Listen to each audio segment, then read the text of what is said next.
Hello बच्चों, आज हम पढ़ेंगे अध्याय 11 मानव नेत्र तथा रंग बिरंगा संसार। यानी कि बच्चों आज हम मानव नेत्र के बारे में पढ़ेंगे। ये बच्चों मानव नेत्र, देखो बच्चों मानव नेत्र का जो व्यास होता है, यहां से लेकर अगर मैं इसके व्यास की बात करूं तो ये होता है बच्चों लगभग 2.3 सेंटीमीटर। यानी कि हमारी जो आंख होती है, आंख का जो साइज होता है वो लगभग होता है 2.3 सेंटीमीटर।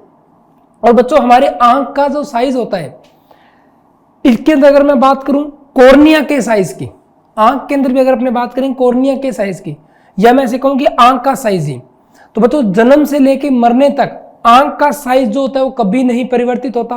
अब मैं बात करता हूं आंख की।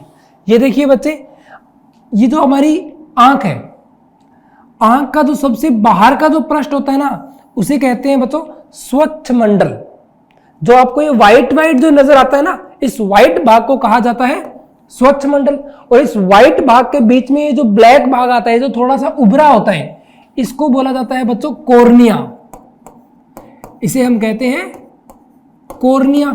कॉर्निया एक पारदर्शी भाग होता है।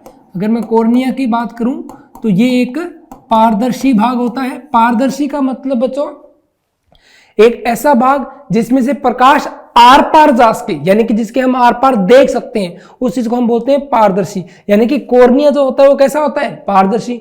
और पारदर्शी जो चीजें होती है उनका कोई भी रंग नहीं होता, अर्थात हमारे कॉर्निया का कोई भी रंग नहीं होता। तो फिर बच्चों किसी की आंख काली होती है, किसी की नीली होती है, किसी की हरी होती है, तो फिर हमारी आंखों में ये रंग कहां से आते हैं?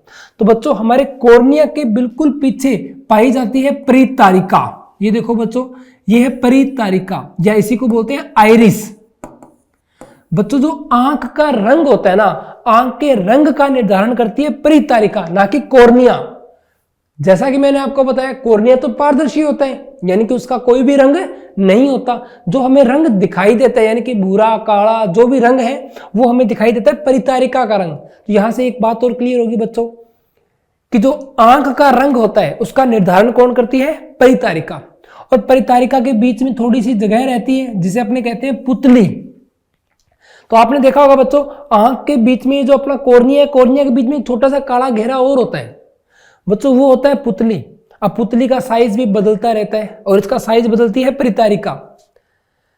पुतली जो होती है, इसका जो प्रमुख कार्य है वो होती है प्रकाश की मात्रा को नियंत्रित करना, कि कितना प्रकाश हमारी आंख के अंदर जाना चाहिए, कितना नहीं जाना चाहिए।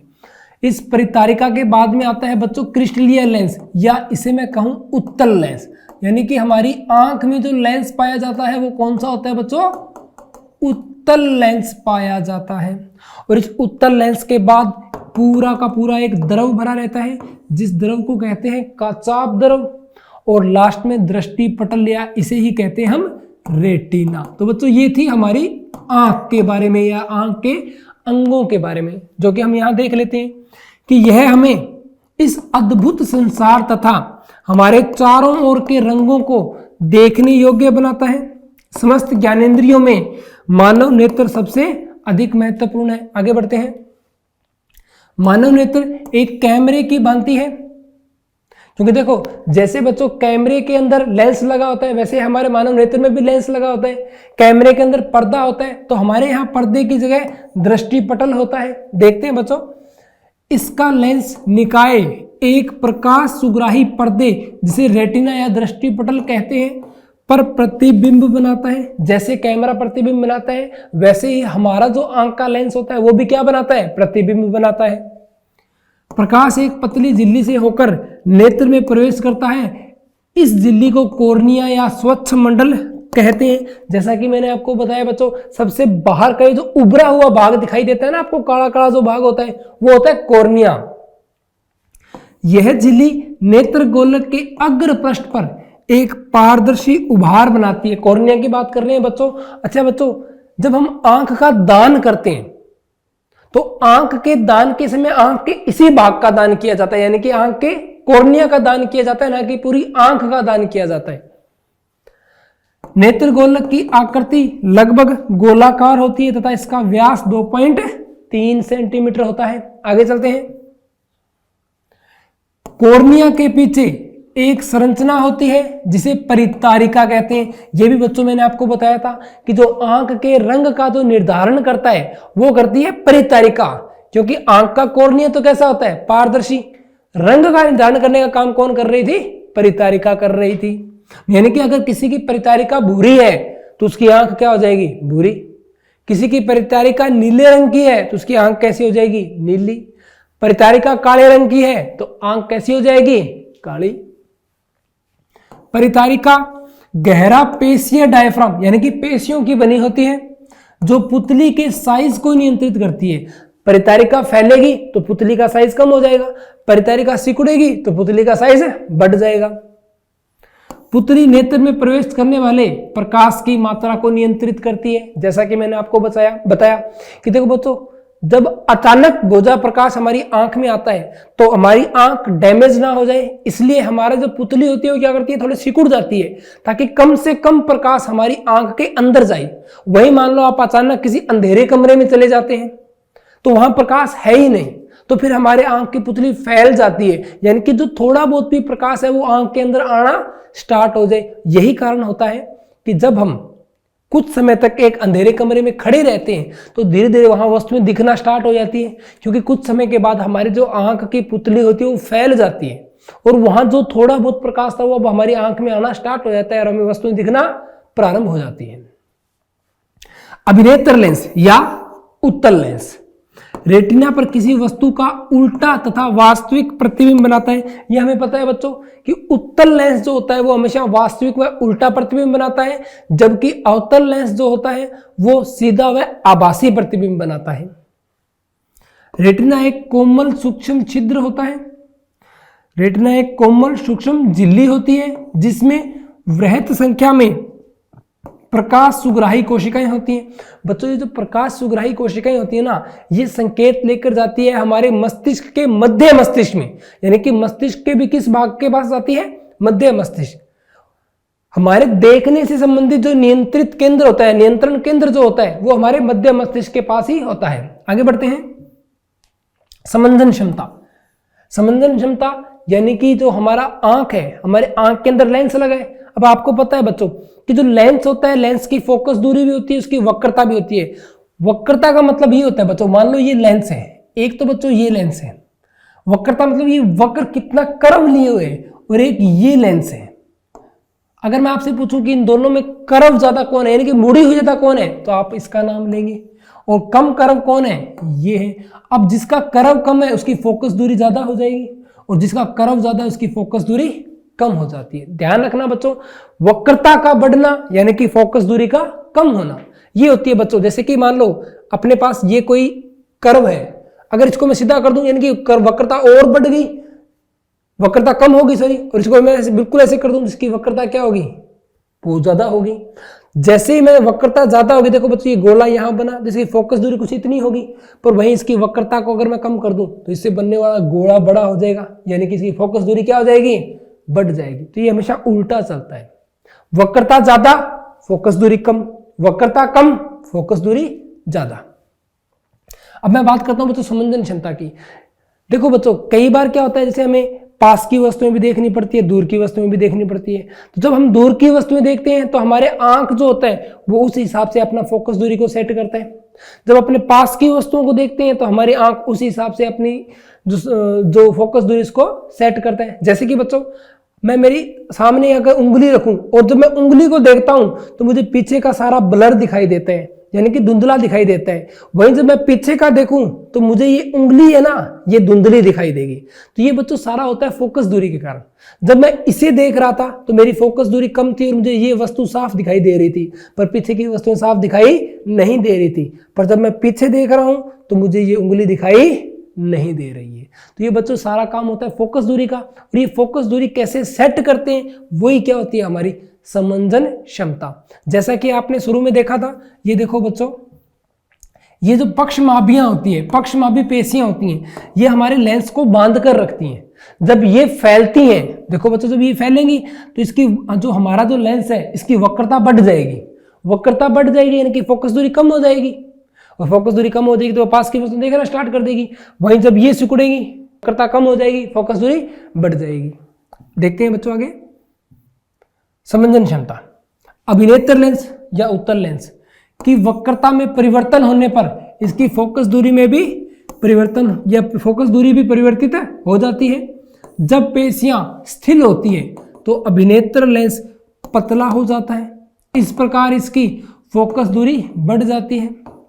इस स्थिति में हम दूर रखी वस्तुओं को स्पष्ट देख पाने में समर्थ होते हैं।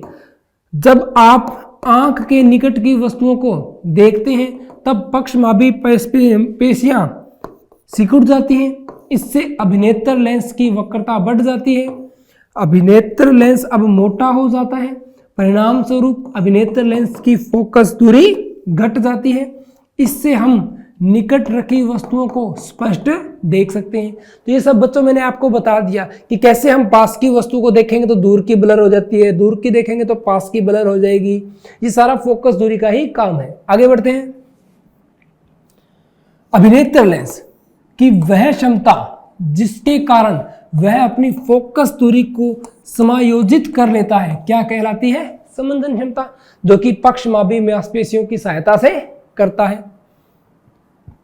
कभी कभी अधिक आयु के कुछ व्यक्तियों के नेत्र का क्रिस्टलीय लेंस दूधिया तथा धुंधला हो जाता है। इस स्थिति को क्या कहते हैं? मोतियाबिंद। बच्चों होता क्या है, जैसे जैसे उम्र बढ़ती है, क्योंकि देखो आपको पता है जो हमारा जो क्रिस्टलीय लेंस है या उत्तल लेंस है ये मांसपेशियों का बना हुआ है। उम्र बढ़ने के साथ साथ क्या होता है, इसके ऊपर मांसपेशियां आना स्टार्ट हो जाती हैं, और जब इसके ऊपर ही मांसपेशियां आ जाएंगी तो ये अपने अंदर से प्रकाश को जाने नहीं देता, और जब प्रकाश नहीं जाएगा तो वस्तुएं साफ दिखाई नहीं देंगी। पर इसका इलाज संभव है बच्चों, शल्य क्रिया के द्वारा उन मांसपेशियों को जो अपने कॉर्निया के ऊपर आई हैं उन्हें दूर कर दिया जाता है। पर इस रोग को क्या कहते हैं? अपने मोतियाबिंद रोग कहते हैं। आगे बढ़ते हैं। दृष्टि दोष तथा उनका संशोधन। सबसे पहले बात करते हैं, प्रमुख रूप से दृष्टि के 3 सामान्य अपवर्तन दोष होते हैं। पहला है निकट दृष्टि दोष। देखो बच्चों, निकट दृष्टि दोष में क्या होता है, निकट की वस्तुएं तो साफ दिखाई देती हैं जबकि दूर की वस्तुएं साफ दिखाई नहीं देती। ध्यान रखना बच्चों, निकट दृष्टि मतलब निकट की वस्तुएं दिखाई देती हैं जबकि दूर की वस्तुएं साफ दिखाई नहीं देती। दूरदृष्टि या दीर्घ दृष्टि, इसके अंदर क्या होता है बच्चों, दूर की वस्तुएं साफ दिखाई देती हैं जबकि पास की वस्तुएं साफ दिखाई नहीं देती। और जरा दूरदृष्टि दोष बच्चों ये बुढ़ापे के कारण आता है। इसमें ना तो दूर की वस्तुएं दिखाई देती है, पास साफ दिखाई देती हैं, और ना पास की वस्तुएं साफ दिखाई देती हैं। इन दोषों को गोलीय लेंसों का उपयोग कर या इन गोलीय लेंस के उपयोग से संशोधित किया जा सकता है। आगे बढ़ते हैं। सबसे पहले बात करते हैं अपने बच्चों निकट दृष्टि दोष की। जैसा कि मैंने आपको बताया कि निकट दृष्टि दोष युक्त कोई व्यक्ति निकट रखी वस्तुओं को तो स्पष्ट देख सकता है परंतु दूर रखी वस्तुओं को सुस्पष्ट नहीं देख पाता। निकट दृष्टि दोष युक्त नेत्र में किसी दूर रखी वस्तु का प्रतिबिंब दृष्टि पटल या रेटिना पर न बनकर दृष्टि पटल के सामने बनता है। जैसे कि बच्चों देखो, मान लो ये हमारा जो आंख है इसका लेंस है, ठीक है बच्चों, ये हमारी आंख का लेंस है और ये मान लो हमारी रेटिना है। अब मेरे को पता है निकट दृष्टि दोष जो है इसमें निकट की वस्तुएं साफ दिखाई देती है जबकि दूर की वस्तुएं साफ दिखाई नहीं देती। मान लो अनंत से कोई वस्तु की किरणें आ रही हैं तो ये क्या करता है बच्चों, अनंत से आने वाली वस्तु की किरणों को पहले ही इकट्ठा कर देता है, यानी कि जो प्रतिबिंब होता है वो रेटिना से पहले ही बन गया। अब देखो बच्चों, जब प्रतिबिंब रेटिना से पहले बन गया तो क्या वस्तु दिखाई देगी? नहीं देगी। तो अब हमें क्या काम करना है, हमें इस प्रतिबिंब को यहां पहुंचाना है। अब यहां कैसे पहुंचेगी? जब ये किरणें थोड़ी सी फैल जाएंगी, और फैलाने का काम किसका होता है? अपसारी लेंस का। किसका होता है? अपसारी लेंस। अगर मैं नाम बोलूं तो क्या होगा बच्चों? अपसारी लेंस। और अपसारी लेंस को ही क्या कहते हैं? अवतल लेंस। यानी कि अगर मैं मान लो यहां एक अवतल लेंस लगा दूं, जैसे ही मैंने अवतल लेंस लगाया तो ये किरणों को क्या करेगा? कुछ फैला देगा, और जैसे ही किरणें फैलेंगी अब वो फैलकर कहां आ गया? रेटिना के ऊपर। यानी कि जिस वस्तु का प्रतिबिंब पहले रेटिना पर नहीं बन रहा था, मैंने उसका इलाज कैसे किया? बीच में एक अवतल लेंस लगा के। यानी कि निकट दृष्टि दोष का निवारण मैं कैसे कर सकता हूं? अवतल लेंस युक्त चश्मा पहनकर कर सकता हूं। समझ में आ रहा है बच्चों? आगे देखते हैं इस दोष के उत्पन्न होने का कारण, कि बच्चों इसका कारण क्या होता है। अभिनेत्र लेंस की वक्रता का अत्यधिक होना। जब बच्चों वक्रता ज्यादा यानी कि फोकस दूरी उसकी क्या होगी? कम। पहले उसकी फोकस दूरी इतनी थी और अब इतनी होगी, इसलिए यहां प्रतिबिंब बना रहा है। वक्रता बढ़ गई यानी कि फोकस दूरी कम हो गई। इस दोष को किसी उपयुक्त क्षमता के अवतल लेंस, अभी समझ में आ गया बच्चों अवतल लेंस ही क्यों यूज किया? क्योंकि मुझे किरणों को फैलाना था, और फैलाने का काम कौन करता है? अवतल लेंस या अपसारी लेंस के उपयोग द्वारा संशोधित किया जा सकता है। आगे बढ़ते हैं दीर्घ दृष्टि दोष। जैसा कि आपको मैंने पहले बता दिया, इसमें दूर की वस्तुएं तो साफ दिखाई देती हैं, जबकि पास की वस्तुएं साफ दिखाई नहीं देती। यानी कि कुछ ऐसा है, ये हमारी आंख का लेंस, ये यहां कोई वस्तु, ये आई किरण, ये आई किरण। हमारे आंख का लेंस होता है उत्तल लेंस, इसका काम होता है इकट्ठा करना, और ये इसने इकट्ठा किया। अब बच्चों रेटिना यहां रह गया, यानी कि इस बार इसने जो किरणें थी इनको कहां इकट्ठा कर दिया? रेटिना से भी पीछे।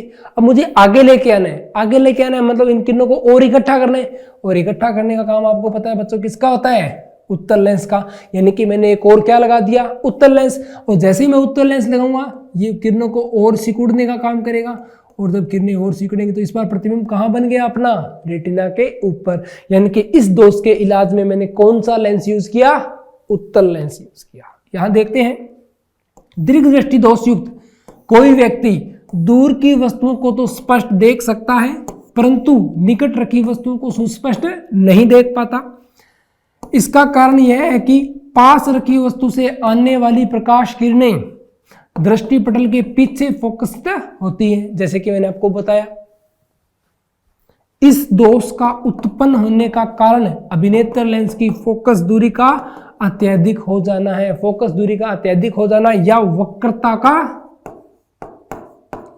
का कम हो जाना है। आगे बढ़ते हैं जरा दूरदृष्टि दोष। जैसा कि बच्चों मैंने आपको बताया, इसमें संवेदन क्षमता बिल्कुल ही खत्म हो जाती है, यानी कि वस्तु सिर्फ एक जगह, कोई फिक्स जगह है, वहां की वस्तुएं देख पाता है, इससे ना दूर की और ना पहले की। तो ऐसे दोष के इलाज में द्विफोक्सी लेंस का उपयोग किया जाता है, यानी कि जिसके अंदर उत्तल और अवतल दोनों हैं। आयु में वृद्धि होने के साथ साथ मानव नेत्र की संवेदन क्षमता घट जाती है। इस दोष को, संवेदन क्षमता को घटना ही क्या कहलाता है? जरा दूरदृष्टि दोष। आगे बढ़ते हैं, अब हम पढ़ेंगे कांच के प्रिज्म द्वारा श्वेत प्रकाश का विक्षेपण। देखो बच्चों, जब किसी श्वेत प्रकाश को, देखो श्वेत प्रकाश मतलब एक ऐसा प्रकाश जिसमें 7 रंग उपस्थित हो, ऐसे प्रकाश या ऐसा प्रकाश जो सूर्य जैसा हो, यानी कि सूर्य से प्रकाश जो आता है उसकी तरह दिखता हो या उसी की तरह हो, ऐसे प्रकाश को हम क्या कहते हैं? श्वेत प्रकाश।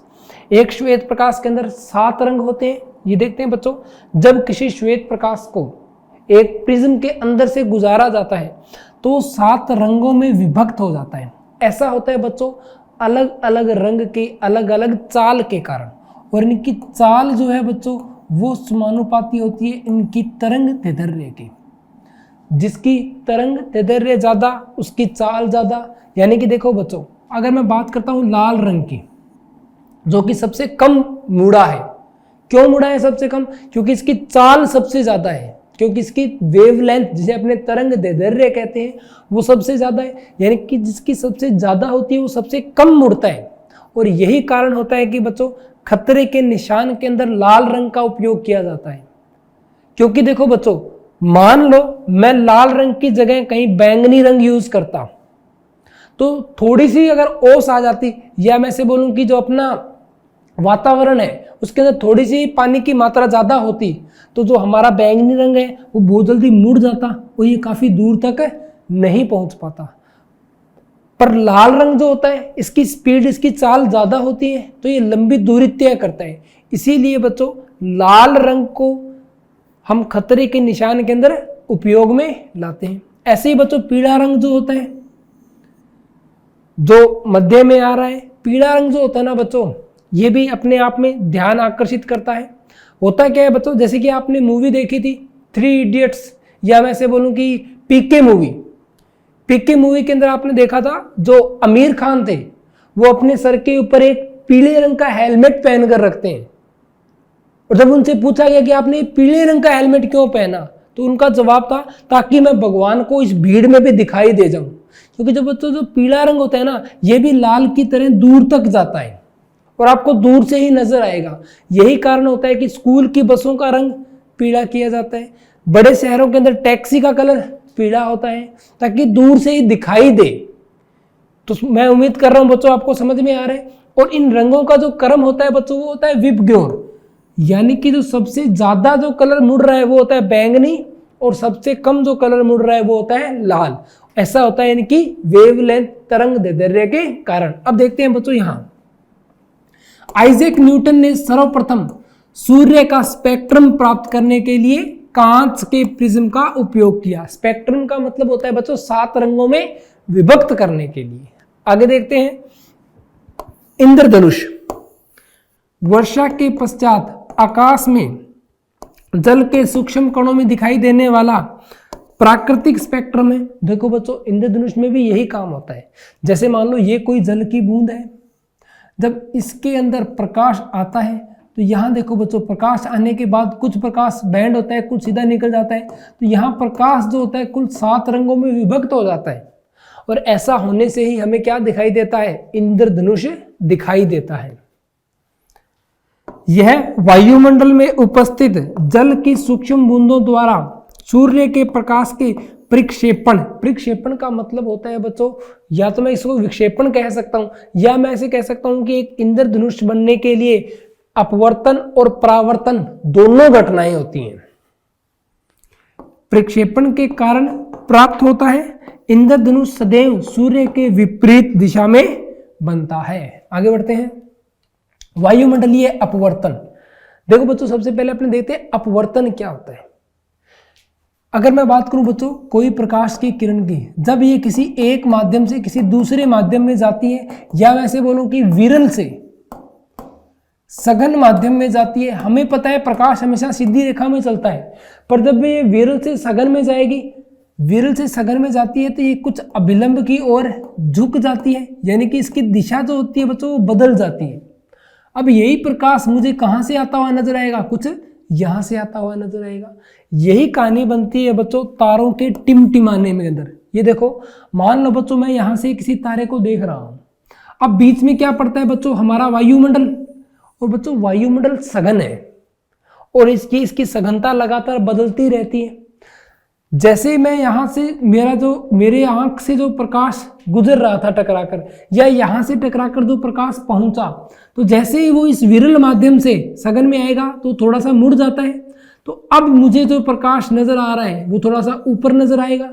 तो यहां मुझे तारा जो अपना स्टार जो है कभी इस पोजीशन पे तो कभी इस पोजीशन पे, कभी यहां तो कभी यहां, ऐसे वो मुझे हमें कैसा दिखाई देगा, लगातार टिमटिमाते हुए दिखाई देता है। तो अगर आपसे कोई पूछे कि तारों का टिमटिमाना किसका कारण है, तो अपवर्तन का। ऐसे ही बच्चों आप लोगों ने कभी धुएं या आग की दूसरी तरफ देखा होगा, जो वस्तुएं होती है वो हिलती हुई नजर आती हैं। क्योंकि देखो बच्चों मान लो यहां आग जल रही है और उस तरफ कोई वस्तु पड़ी है, मुझे वस्तु कैसे दिखाई देगी, जब सूर्य का प्रकाश उसे आकर टकराएगा और उसे टकराकर मेरी आंख तक आएगा तो मेरे को वो वस्तु दिखाई देगी। प्रकाश टकराकर वहां से चला, बीच में क्या है, आग। अब अपने को पता है आग एक जैसी नहीं जलती, वो कभी तेज और कभी कम, कभी तेज और कभी कम, ऐसे ही जलेगी। अब जैसे ही उससे प्रकाश निकल रहा है तो कभी तो उसे ज्यादा सघन माध्यम नजर आएगा, कभी उसे कम सघन माध्यम, कभी वो ज्यादा मुड़ेगी, कभी कम मुड़ेगी, कभी ज्यादा, कभी कम, कभी ज्यादा, कभी कम। मतलब जो वस्तु है वो हमें लगातार कैसी दिखेगी, हिलते हुए नजर आएगी। यही कारण होता है कि आग या धुएं के दूसरी तरफ देखने पर वस्तुएं हिलती हुई नजर आती हैं, यानी कि अपवर्तन के कारण। ऐसा ही एक कारण है अग्रिम सूर्योदय तथा विलंबित सूर्यास्त। जैसे कि मान लो बच्चों ये हमारा अर्थ है, ये हमारा अर्थ है या पृथ्वी है। यहां मान लो बच्चों मैं खड़ा हूं और ये हमारा स्थल है। मान लेते हैं बच्चों सूर्य अभी तक यहां है, सन जो है अभी भी यहां है, पर बच्चों सूर्य से निकलने वाला प्रकाश तो हमारे वातावरण में पहुंच रहा है, सूर्य से निकलने वाला प्रकाश हमारे वातावरण में पहुंचेगा। हमें पता है वातावरण सघन, तो यहाँ से ये प्रकाश कुछ मुड़ जाएगा और मुड़कर मेरी आंख तक पहुंच जाएगा। पर मुझे क्या लगेगा कि सूर्य कहाँ आ चुका है, सूर्य यहाँ आ चुका है, यानी कि अभी तक सूर्य उगा तो नहीं है, सूर्य उदय तो नहीं हुआ है, पर मुझे क्या लगेगा, उदय हो गया है। तो यही कारण बच्चों अग्रिम सूर्योदय, यानी कि सूर्योदय होने से पहले सूर्य का दिखाई देना। बिल्कुल यही बात यहाँ होगी बच्चों। मान लो सूरज छिप चुका है, अस्त हो चुका है, तो यहां से भी क्या होगा, वातावरण के अंदर इसका प्रकाश आ रहा होगा। जैसे हमारे वातावरण में पहुंचेगा, ये सघन है, प्रकाश कुछ मुड़ जाएगा और मुड़ने के बाद मुझे सूर्य कहाँ नजर आ रहा है, कुछ यहाँ, यानी कि छिप चुका है पर अभी भी मुझे छिपा हुआ दिखाई नहीं देगा, यानी कि विलंबित सूर्यास्त। मतलब इसमें हमें क्या लगेगा कि सूर्यास्त में क्या हो गया, विलंब हो गया है। आगे बढ़ते हैं। प्रकाश का प्रकीर्णन। देखो बच्चों, प्रकीर्णन का मतलब होता है, जैसे मान लो ये कोई कण है, हमारे वायुमंडल के अंदर बहुत सारे कण ऐसे तैर रहे हैं, जब प्रकाश इन कणों से आकर टकराता है तो यहां से प्रकाश का कुछ भाग जो होता है बच्चों मुड़ जाता है और कुछ भाग सीधा निकल जाता है। यानी कि जिस प्रकाश की तरंग दैर्ध्य ज्यादा होती है वो सीधा निकल जाता है, यानी कि उसकी स्पीड ज्यादा होती है, और जिसकी कम होती है वो फैल जाता है। और यही कारण होता है कि बच्चों हमें जो आसमान का जो रंग है वो नीला दिखाई देता है, क्योंकि हमारे वातावरण में बहुत सारे कण फैले हुए हैं। जब सूर्य से आने वाला प्रकाश उनसे टकराता है तो सबसे ज्यादा तरंग दैर्ध्य है लाल की, तो लाल तो सीधा निकल जाता है, और सबसे कम है नीले बैंगनी की, तो ये जो रंग होता है ना बच्चों थोड़ा थोड़ा फैल जाता है। तो हमें जो दिखाई देता है ये फैला हुआ नीला रंग दिखाई देता है। और प्रकाश की इस घटना को ही क्या कहते हैं, प्रकीर्णन या टिंडल प्रभाव कहा जाता है। और हमें ये जो नीला आसमान दिखाई देता है, वास्तविकता में ये आसमान का रंग नहीं है, ये फैला हुआ नीला प्रकाश है। यही कारण होता है कि हमें समुद्र का रंग भी नीला दिखाई देता है, क्योंकि समुद्र के अंदर भी बहुत सारे कण पाए जाते हैं। उन्हीं कणों से जब प्रकाश टकराएगा तो प्रकाश के अंदर हमें पता है 7 रंग है, आधे रंग सीधे निकल जाएंगे, जो नीले और बैंगनी रंग है वो फैल जाएंगे अंदर ही अंदर। तो हमें समुद्र का रंग भी कैसा दिखाई देता है, नीला दिखाई देता है। देखते हैं बच्चों कि पृथ्वी का वायुमंडल सूक्ष्म कणों का एक विषमांगी मिश्रण है। इन कणों में धुआं, जल की सूक्ष्म बूंदें, धूल के निलंबित कण तथा वायु के अणु सम्मिलित होते हैं। जब कोई प्रकाश किरण पुंज ऐसे महीन कणों से टकराता है, जैसे मैंने आपको बताया, तो इस किरण पुंज का मार्ग दिखाई देने लगता है। इन कणों से विसरित प्रकाश परावर्तित होकर हमारे पास तक पहुंचता है। कोलाइडी कण, कोलाइडी कणों का मतलब होता है बच्चों ऐसे कण जिनका व्यास 10⁻⁵ सेंटीमीटर से ज्यादा हो, ऐसे कणों को बोलते हैं कोलाइडी कण। द्वारा प्रकाश के प्रकीर्णन की घटना जो है उसे कहते हैं टिंडल प्रभाव। आगे देखते हैं बच्चों कि स्वच्छ आकाश का रंग नीला क्यों होता है। जैसे कि मैंने आपको अभी बताया, प्रकीर्णन के कारण जो आसमान जो होता है उसका रंग हमें कैसा दिखाई देता है, नीला। यही कारण होता है समुद्र के नीले रंग का। अगर मैं आपसे पूछूं कि समुद्र का जो नीला रंग है ये किसके कारण होता है, तो सर ये भी किसके कारण होता है, प्रकीर्णन के कारण होता है। सूर्योदय तथा सूर्यास्त के समय सूर्य का रंग, जैसा कि बच्चों ये देखो यहां मुझे दिखाई दे रहा है। मान लो सूर्य अभी उगना स्टार्ट हुआ है, तो सूर्य से जो प्रकाश आएगा उसमें 7 रंग होते हैं। जैसे कि ये यहां देखो, अब जैसे ही हमारे वायुमंडल में आएगा तो जो कम तरंग दैर्ध्य वाला प्रकाश है वो फैल जाएगा, कम तरंग दैर्ध्य वाला प्रकाश है फैल जाएगा, और जो ज्यादा तरंग दैर्ध्य वाला प्रकाश है यानी कि लाल प्रकाश हमारी पृथ्वी तक पहुंच जाएगा। यानी कि हमारी आंख तक कौन सा रंग पहुंचेगा, लाल रंग। तो हमें क्या दिखेगा, लाल। तो ये तो बात ये कह रहा है बच्चों कि सूर्योदय तथा सूर्यास्त के समय सूर्य का रंग कैसा दिखाई देगा, आपको लाल दिखाई देगा। या मैं ऐसे कहूं कि आपको ऐसा लगेगा कि आसमान में क्या हो गया, लालिमा छा रही है। और यही जब सूर्य अस्त होता है तो उसमें हमें दिखाई देता है। तो बच्चों इसी के साथ हमारा ये अध्याय यहीं समाप्त होता है। इस अध्याय के अंदर हमने नेत्र के बारे में जाना, नेत्र के दोषों के बारे में जाना, कैसे हम नेत्र के दोषों को दूर कर सकते हैं, प्रकाश की घटना प्रकीर्णन के बारे में देखा, कैसे इंद्रधनुष बनता है उसके बारे में देखा, प्रिज्म कैसे स्पेक्ट्रम बनाता है उसके बारे में देखा। अब हम मिलते हैं हमारी अगली क्लास में। धन्यवाद।